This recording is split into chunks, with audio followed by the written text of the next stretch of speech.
Hi, and welcome to Piper Harris Coaching Vlog, where I will be sharing with you how you can embrace your poema or your masterfully created purpose. You can learn more about this on my website at piperharris.net. So, what is poema? Poema is a foundational anchor that defines your character, directs your decisions, supports your growth, provides protection and healing, engages resilience, and serves those in your lives. Harnessing your uniquely created poema and putting it into action is necessary for healing, actualizing goals, and living a full and content life. We're going to be diving into topics surrounding positive psychology, how to shift your mindset, and how to overcome behaviors that are holding you hostage in your life. So my name is Piper Harris, and I use my 20 years of experience as a mental health counselor, coach, business owner, mother, and wife, and most importantly, Christian, to dig into deep and complex issues that you're facing and empower you to overcome and harness the courage to chase after your best life. So thanks for joining me today, and welcome to Piper Harris Coaching.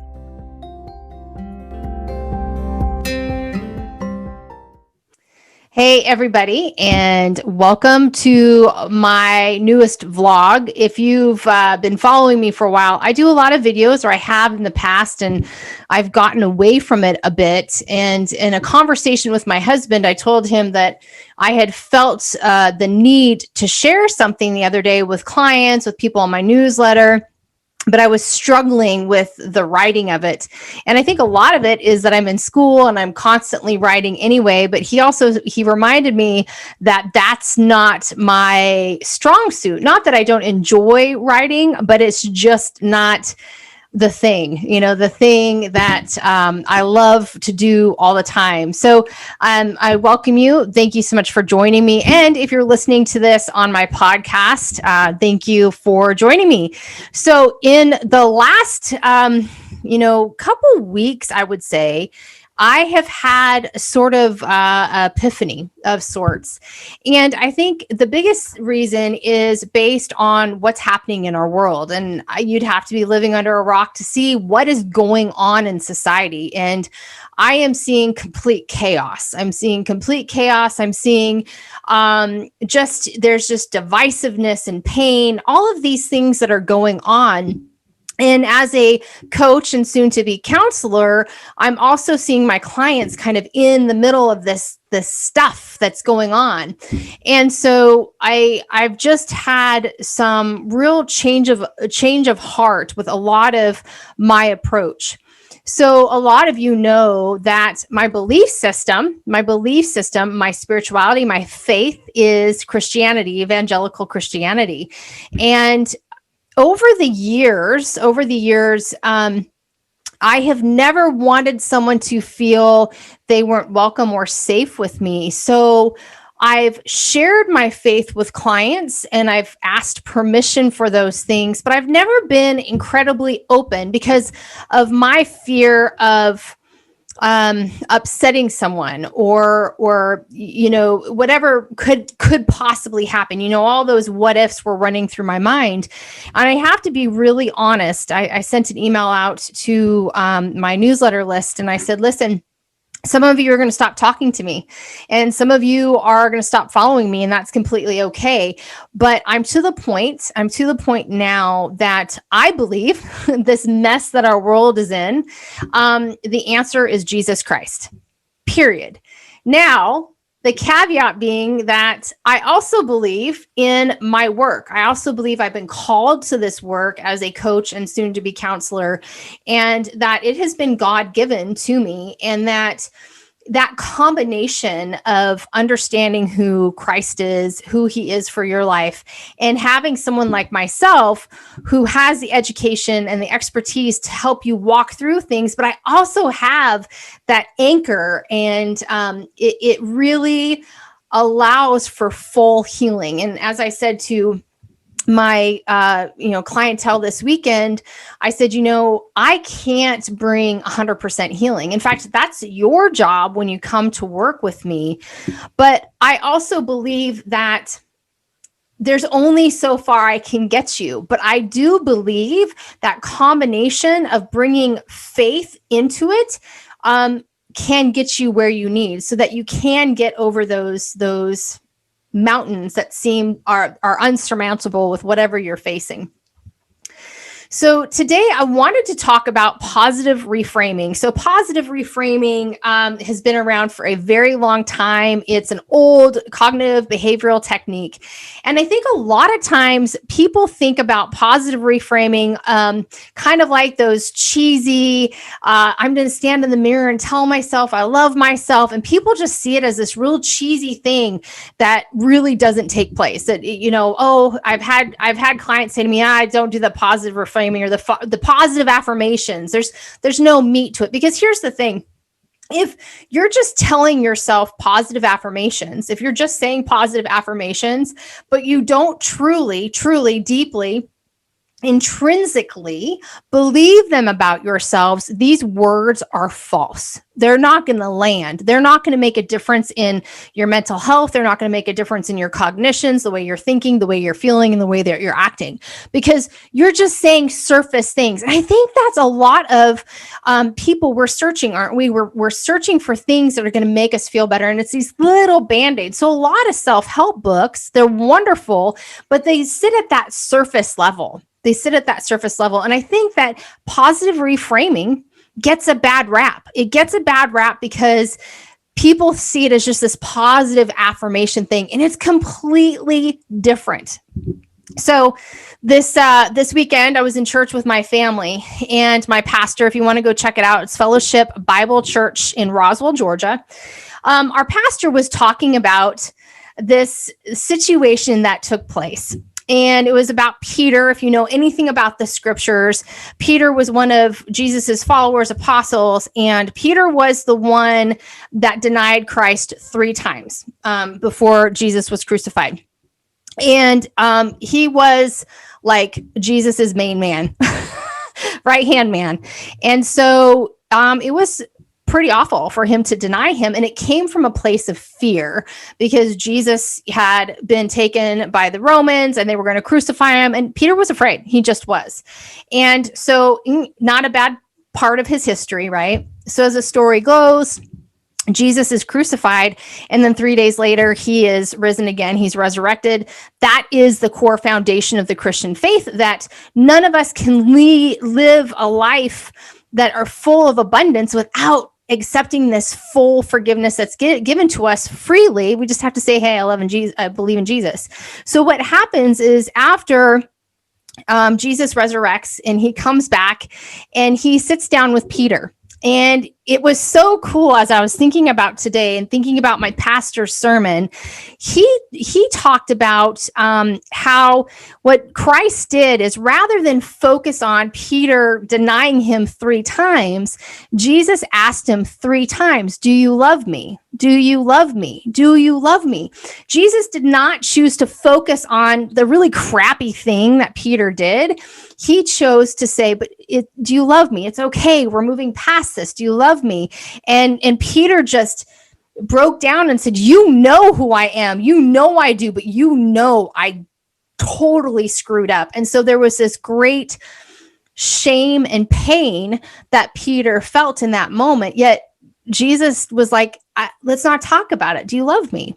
And as I was thinking about positive reframing today, and what I was thinking about, especially in light of what I feel I have to start doing as a coach and soon to be counselor, is counseling, psychology, all of that can go hand in hand with faith, 100%. And as I was thinking about positive reframing, and that is not just positive affirmations, it's not the surface level thing, I thought about what Jesus did for Peter. And what did he do in that moment? Did he choose to focus on Peter's shame? No, but he helped. In that moment, I feel Jesus was helping Peter to look at the positive reframing of not a good moment in Peter's life, not some good choices, right? And so the reframing brought it back positively. It really is such a powerful story, and it's in Luke 15, I believe. And it really does exemplify what positive reframing is. What positive reframing, when you're faced with a situation where And think about that right now. Think about a situation where you feel great pain, great embarrassment, whatever that is. Think of that, okay? And what a positive reframing it comes by, not just saying, well, I am actually a good person. You have to believe it, and you have to reframe it to recognize there's something much deeper, much more beautiful to this pain and this burden that you're feeling. But it's a hard process to go through if you're used to self-helpy books and this positive affirmation thing that's in this space that can be very surface, and it doesn't get down into the depths of your heart and doesn't help you heal. So I was thinking about, the pastor this weekend, and he was sharing this story, and I thought, wow, what an amazing visual of positive reframing for Peter's life. What a positive way for us to think about. Peter was able to let go of the shame and the embarrassment because ultimately the most important thing was his love for Christ. So when I was thinking about how we reframe situations, I was just thinking about this last year. So many of us have been faced with so much pain with COVID. People have lost loved ones. People have lost their income. It's been an excruciating past year in 2020. And I just see that it's continuing into 2021. And we're just bound by these depressions and these anxieties and these fears and misgivings, all of these things. So what can we do to positively reframe those situations in our life? So I was thinking about, this past year and how do I use positive reframing, and am I always successful in it? So much like the scripture that our pastor shared this weekend, and I will find it. I promise I listened to the pastor in church this weekend. I believe it was Luke 15. But as I was thinking about situations in my life where there are choices that I wish I hadn't made, that I really wish I hadn't made. And that shame, and this is what our pastor was talking about, is something that keeps us hostage, something that keeps us hostage from really embracing our fullness of who we are. And that's a lot of what I talk about the women I work with, is that when we talk about that shame and that pain, number one, we have to compassionately look at that and say, hey, I did the best I could. And then we work through that. And that's part of the reframing process, but it's not always that easy, is it? So for example, thinking about a time where there was some shame, there was some mistakes made. I had continued a friendship with someone for quite some time. And a good person, not to say that they were a bad person, but it wasn't a healthy friendship for me. It wasn't edifying. It wasn't pressing me to be a better person. In fact, a lot of times I found myself pulling back from the person I wanted to be. It was almost like I was taking a step back from the maturity that I had worked on moving forward. And, situations where I just wish I hadn't made those choices, And so I think for a long time, I had that feeling of, I really screwed up. And if I can't manage that situation, then how can I know in the future if it's a positive friendship for my life? So it really kept me captive to past choices and mistakes, but it also kept me prisoner to anything that I could have in the future.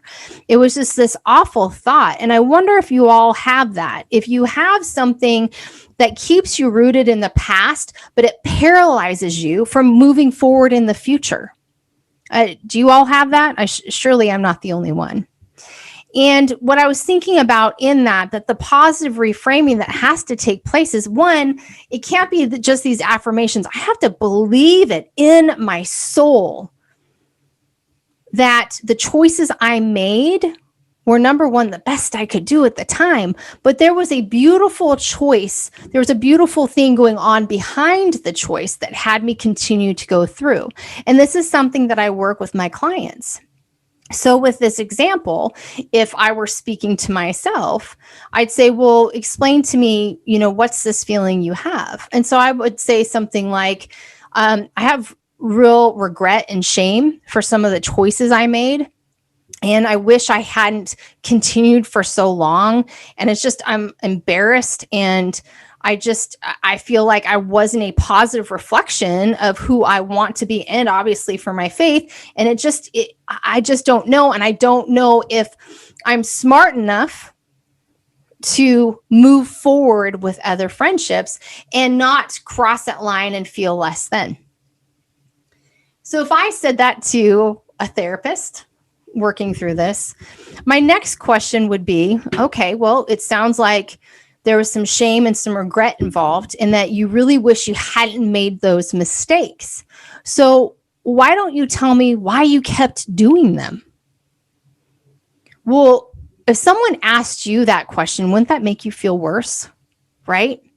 But sometimes we have to dig into the muck and the mire to kind of try to understand. So much like Peter, I said he denied Christ 3 times, but we have to dig into that muck and the mire. And he was scared to death. They were being hunted for loving God, for loving Christ on earth. He denied him because he was just simply afraid. So if a counselor said to me, why do you think you kept doing that? I might say something like, I don't know, because I constantly make mistakes, because I'm unreliable with how I think. And the response I think I would say is, okay, so you're really questioning your ability to make different choices, and it's holding you captive or prisoner to being able to move forward and past this and forgiving yourself. I might say, yeah, that's what it is.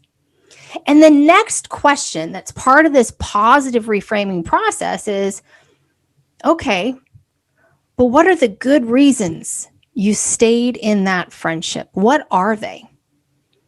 Now, some people, when I've asked this question of them, when I've worked with them, they're stumped. They have no idea, because it can be really hard. It can be really hard. So we have to do a little polling and talking and that sort of thing. But if I think about this particular situation, and this is a real situation, what are some of the reasons I maintained a friendship for so long that I knew was pulling away from who I wanted to be? And some of those reasons, the good, really good reasons, was this was a really nice person, that we had created a bond, and it wasn't bad all the time. Another reason was I just thought maybe that there could be a shift, that maybe I could be a positive influence on their life. There's nothing wrong with that. Other things were, well, we live in close proximity. Gosh, I don't want to make things uncomfortable for anybody. Those are good things. So what do those things actually say about who I am? Well, they say I'm caring. They say I'm concerned for others' feelings. They say I'm concerned for other people's character. They say I struggle with hurting someone. So all those positive things are the opposite, the other side of those feelings of I make terrible choices. I'll never recognize this in my future. It's the opposite side. There's always a beautiful, amazing side to those pains that we always hold on to, those things that hold us captive, the shame that we feel. There's always something really beautiful to the opposite side of what we're feeling. And so the whole point with positive reframing is not these silly, superficial, I am wonderful, I'm great, I am good. That's great. But you need to get down deep and recognize those other things that are still holding you prisoner, those other words on the other side of the affirmation. The other side of the affirmation is that thing that you're trying to hide. You're trying to feed something in you, but the affirmation just kind of is a Band-Aid. It's just kind of right on the surface. This actual process of positive reframing, seeing the other side, it's just like a coin, right? You have the head side and you have the tail side. This is your thoughts and your feelings. But we can reframe them in understanding. So bringing it back to what my pastor was talking about this weekend is Peter carried such immense shame. He did. He carried such immense shame. And Peter, if you know anything about him, he was a hothead. I mean, he was a hothead. He was a hard worker. He was a fisherman. He was rough and tough. I can imagine, like, the fishing shows you see on like Nat Geo, the toughened leathered skin and the rough calloused hands. I mean, he was a rough dude. He worked hard for a living and he had a hair trigger temper. He did. But he fell in love with Christ and what Christ taught him about himself. Because what Jesus was so good at is, I hear you. I see your pain. I see your shame. I see those things that you're holding on to. But let me show you the other side. Let me show you the beautiful things that are a part of you. Let's not focus on this pain. I'm saying it's gone. I'm saying I'm forgiving you. So let's look on the opposite side. And so Peter had such immense shame when Jesus came back to life. He was like, oh boy, is he going to bring up what I did? Is he going to bring up what I did right before he was killed?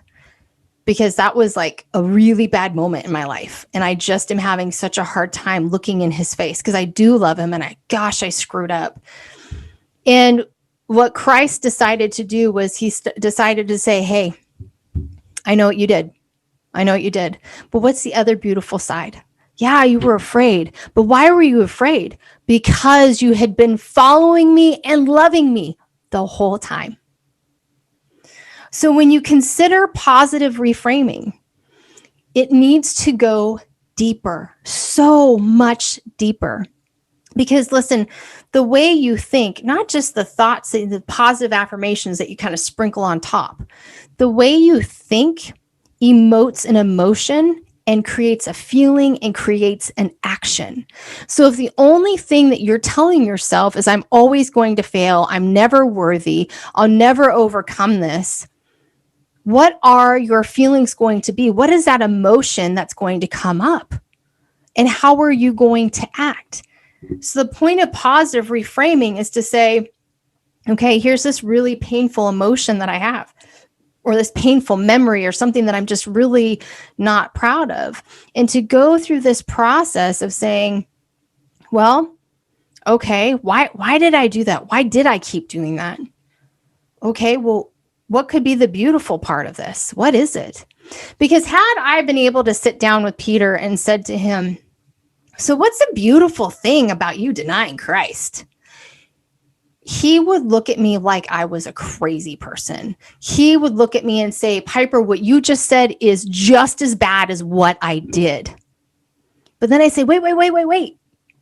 But didn't he just say, ask you, do you love me? Wasn't your denial of him, didn't it all happen because you were afraid, because you followed him? There's always an opposite and beautiful side to you, to the choices that you make, to some of those thoughts that are running through your head. And so positive reframing is something that you can apply to your life. And it takes time, and it is not easy, because a lot of us have that rumination. Like we're like a cow chewing on his cud. We're just chewing on this thing over and over again and continually beating ourselves up. But if we can break that cycle and start working through this positive reframing process, not I am wonderful, I am neat, I'm, all of those things, but really working through some of that pain, and that there's a beautiful thing to it. One of the things that I'm teaching my clients right now is a technique of cognitive behavioral therapy. It's a sister of it, and it's called compassion focused therapy. And I love it because it brings compassion to some of our behaviors and our choices.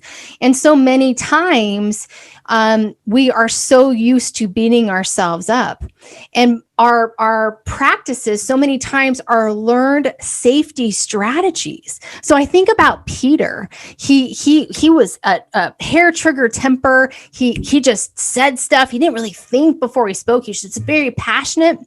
So I think about him denying Christ while he was standing around that fire.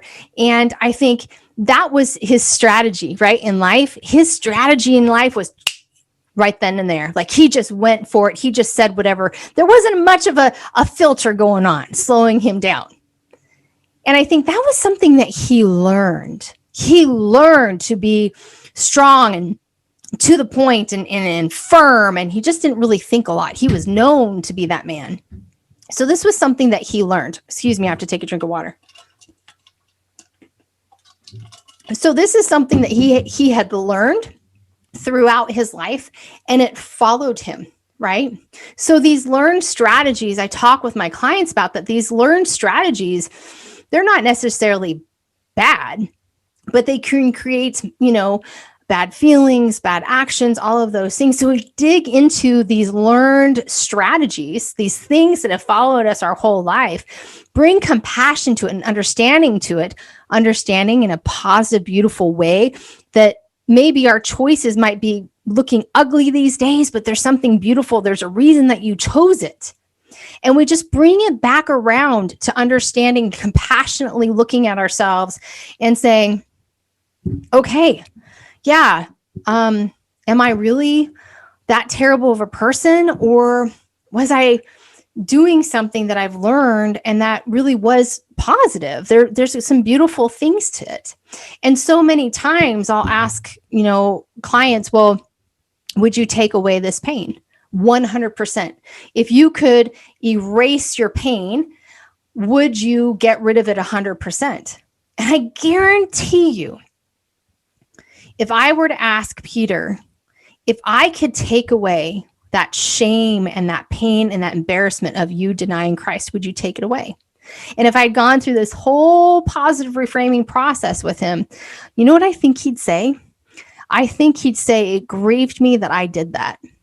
And it was embarrassing, humiliating, and not the representation of whom I want to be. But what came on the other side of it, I don't want to deny what I learned from it. I don't want to deny the gift I got from it. And that's what positive reframing can do for you. I'm not saying it's going to take away all your pain. I'm not.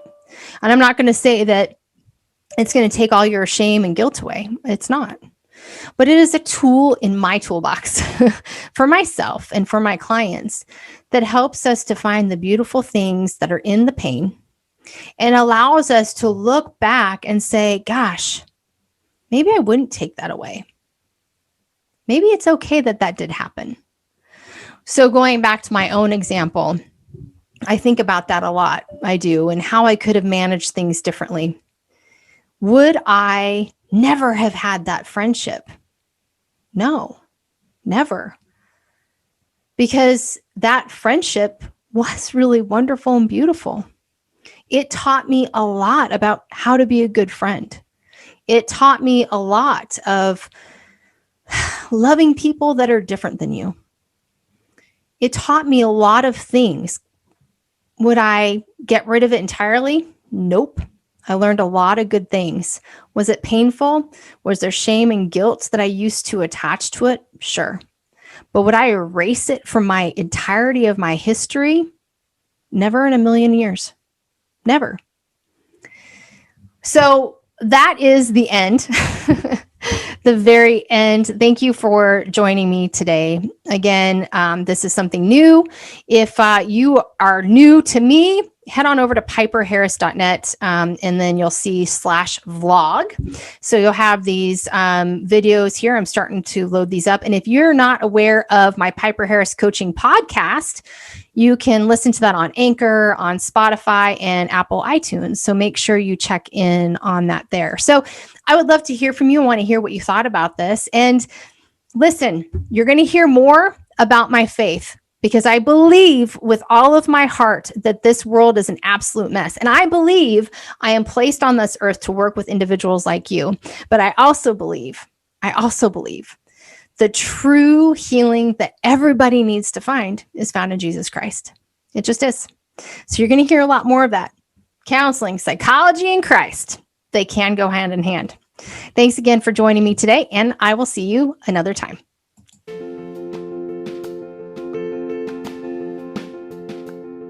Thanks so much for joining me today on the Piper Harris vlog. If you enjoyed today's episode, please be sure to share it on your social media, share it with your friends and your family.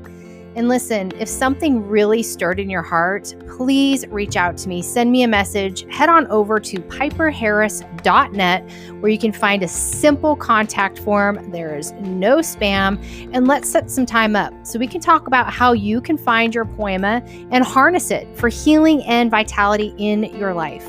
So thanks so much. I appreciate you, and I will see you in future episodes.